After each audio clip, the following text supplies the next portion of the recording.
quand on demande aux Français à qui confier les clés de Matignon après François Bayrou, selon un sondage Odoxa pour le Figaro, 52%, majoritairement, donc les Français disent à une figure non affiliée aux formations politiques, donc plutôt à quelqu'un d'expert, plutôt qu'un politique. On a essayé les politiques, ça fonctionne pas.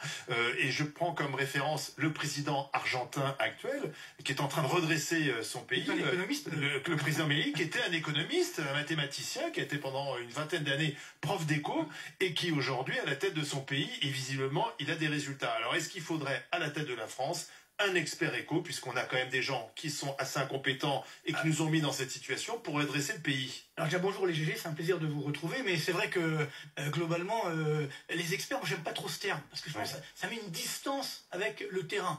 Il faut peut-être des experts, mais qui connaissent la réalité du terrain, parce que c'est ça le gros problème.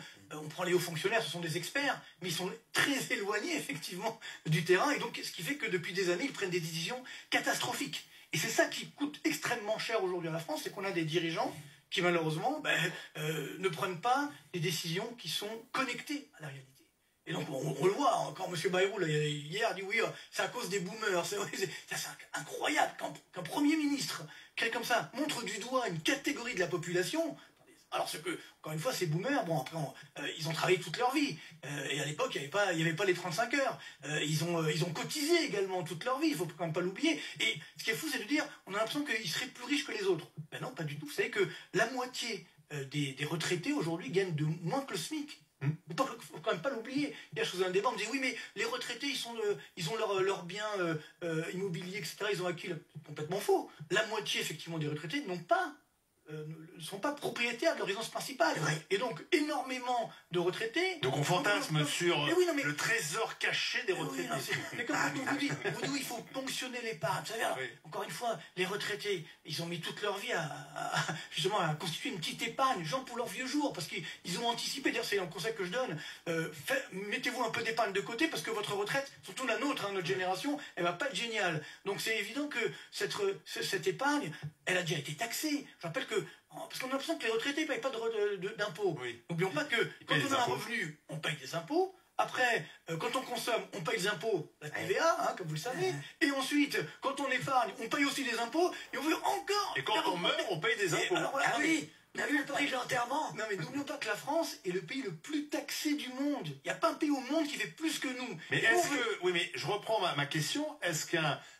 Le terme d'expert, je comprends, il peut faire peur, mais est-ce que quelqu'un issu de la société civile, qui aurait dirigé l'entreprise, qui aurait fait des études d'économie, qui saurait précisément de quoi il s'agit, ce qui n'est pas le cas, par exemple, d'un littéraire comme François Bayrou, qui n'a pas de compétences en la matière sur l'économie, est-ce que ça serait pas mieux? Moi, je suis prêt effectivement à y aller, mais le problème, c'est qu'il faut une majorité.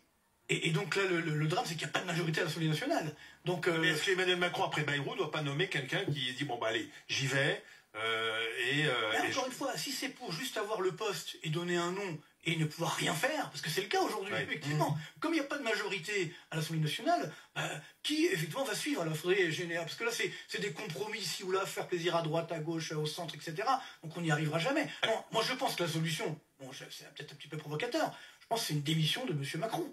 C'est-à-dire qu'aujourd'hui, effectivement, parce que si effectivement il fait des législatives, on dissout l'Assemblée, parce que c'est ce qui se dessine.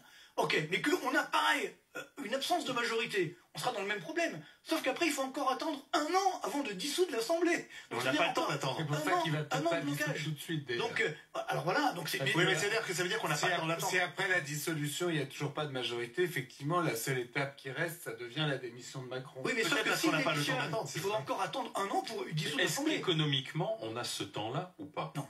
Aujourd'hui, il faut être clair, ça fait déjà des années, moi. Comme vous le savez, ici même et ailleurs, je n'arrête pas d'alerter sur la dette publique depuis des années. Et on me dit, mais non, vous inquiétez pas, la dette publique, ça ne coûte rien. La France est solide. Non, mais encore une fois, il faut regarder les chiffres. Vous savez, les chiffres, ça ne ment pas. Donc c'est ça, là, parce que aujourd'hui, quand on dit la vérité, on vous dit, vous êtes complotiste. Ouais, c'est incroyable. Moi, je sur ma chaîne YouTube que vous évoquez à l'intérieur, je montre des graphiques avec les sources.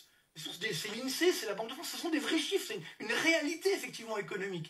Aujourd'hui, on a par exemple des faillites d'entreprises qui atteignent des records historiques, on n'a jamais vu ça en France. Et donc derrière, évidemment, c'est-à-dire qu'il y aura des licenciements, donc du chômage qui augmente. Donc il faut regarder les chiffres. Ça fait déjà des années que nous savons que cette dette publique nous coûte extrêmement cher. Et moi j'ai alerté, pas très bien, parce que c'est effectivement quand il y a eu le coronavirus, là on s'est dit c'est la fin du monde, donc allez, on lâche la dette, Voilà. etc. C'était en plus la Banque Centrale Européenne qui finançait ce qu'on appelle la planche à billets, l'argent magique, hein, vous savez, ça tombait du ciel. On me dit, bon, ça coûte rien. Sauf que, une fois qu'on a compris que c'était pas la fin du monde, encore heureux, moi j'étais à Bercy, une réunion, M. Le Maire nous avait réuni certains économistes, et je lui avais dit, écoutez, mais non, ça y est, il faut arrêter.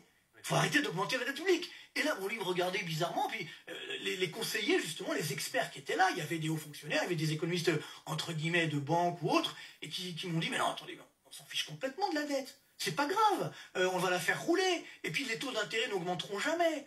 Donc on a ce manque de discernement, de soi-disant des experts. Parce que c'est ça le problème, ils sont dans leur monde, ils ne sont pas dans la réalité. Alors qu'effectivement, aujourd'hui, vous savez combien nous coûte chaque année la charge d'intérêt de la dette? Là, cette année, ça va être 65 milliards. L'an prochain, au moins 70, voire 80 milliards. Ça sera quasiment le premier budget de l'État. Mais c'est pire que ça, parce que là, les taux d'intérêt sont en train d'augmenter. Donc, c'est-à-dire que ça sera encore plus dramatique. Mais même si ça n'augmente pas, les chiffres de l'INSEE donnent, sur 15 ans, 1000 milliards d'euros de charges d'intérêt de la dette. Vous vous rendez compte ce que c'est 1000 milliards d'euros juste pour payer les intérêts de la dette? Combien d'hôpitaux on peut faire avec 1000 milliards d'euros? Combien de protection sociale on peut faire? Combien d'investissements on peut faire? 1000 milliards. Donc, quand on a des économistes ou des politiciens qui vous disent la dette, on s'en fiche, ça ne coûte rien, ce sont des gens irresponsables. C'est ce que dit Jean-Luc Mélenchon. Bah oui, ça, il est complètement irresponsable. Il cesse de dire ça, il dit la dette, c'est pas un problème. Cette semaine, il a même dit on ne remboursera pas la dette détenue par les étrangers. Donc, à la fois, ils ne nous prêteront plus. Emmanuel Macron lui-même se foutait, encore il y a peu, et s'en fout à mon avis encore, de la dette en disant qu'il fallait investir. Et que c'était vraiment un truc de neuneu d'avoir peur de la dette, puisque les Chinois, les Américains, les Indiens investissaient des milliards et des milliards d'euros, ou de dollars, ou de yuan, peu importe, dans l'avenir, si vous voulez, dans les nouvelles technologies, etc., etc. Et donc c'est à cette aune, c'est avec cette idée qu'il a laissé filer le déficit public. Et vous l'avez bien dit. Est-ce que c'est pas finalement le président le plus dépensier qu'on ait eu dans la Ve République? Mais vous avez dit, ça c'est la clé. Mais maintenant il dit qu'il faut rembourser. Non mais attendez, non mais la dette c'est comme le cholestérol. Il y a la bonne dette et la moins bonne dette. C'est-à-dire qu'effectivement, quand cette dette est utilisée pour financer de l'investissement, pour faire de la croissance, pour faire de l'emploi, pour faire de l'innovation, c'est une bonne dette. Le problème c'est que je vais donner un chiffre dramatique, vous allez tout comprendre. Depuis 2019, la dette publique française a augmenté de quasiment 1000 milliards d'euros. C'est énorme. Sur la même période, le PIB français, c'est-à-dire la richesse qu'on crée en France, augmentée de l'inflation, a augmenté de 550 milliards. Ça veut dire qu'il manque 450 milliards d'euros qui ont disparu. Il faut bien prendre conscience de cela, qui ont été jetés par les fenêtres pour alimenter notamment les dépenses de fonctionnement, le copinage, etc. Qu'est-ce qui augmente le plus dans la dépense publique ces dernières années? Parce qu'on dit oui, c'est le social, etc. Non, enfin, ça augmente quand même, le social de 11%. Mais qu'est-ce qui augmente le plus? Les dépenses de fonctionnement. 22% de hausse. Et c'est quoi les dépenses de 100 fonctionnement milliards d'euros. Justement, c'est ça le problème. C'est effectivement les salaires, les frais de bouche, les agences, les frais divers et variés. Il y a beaucoup de copinage également, et donc le millefeuille administratif, etc. Mais on sait très bien, et quand M. Bayrou dit il faut que les Français se serrent la ceinture, c'est scandaleux de dire un truc pareil. Ça fait 40 ans que les Français se serrent la ceinture. C'est à la puissance publique, et notamment à la haute fonction publique, à se serrer la ceinture aujourd'hui et à réduire les dépenses de fonctionnement. Je donne un chiffre très simple. Vous savez, il y a ce qu'on appelle les ODAC. Les ODAC, c'est organismes divers d'administration centrale. France, par exemple. Voilà, par exemple. Il y en a 700. On ne va pas le féliciter parce que là, il nous faudrait 2 heures. Il y en a 700 en France. Ça coûte chaque année 150 milliards mais d'euros. certains sont utiles. Bien sûr, non, je ne dis pas qu'on doit tout supprimer. Mais déjà,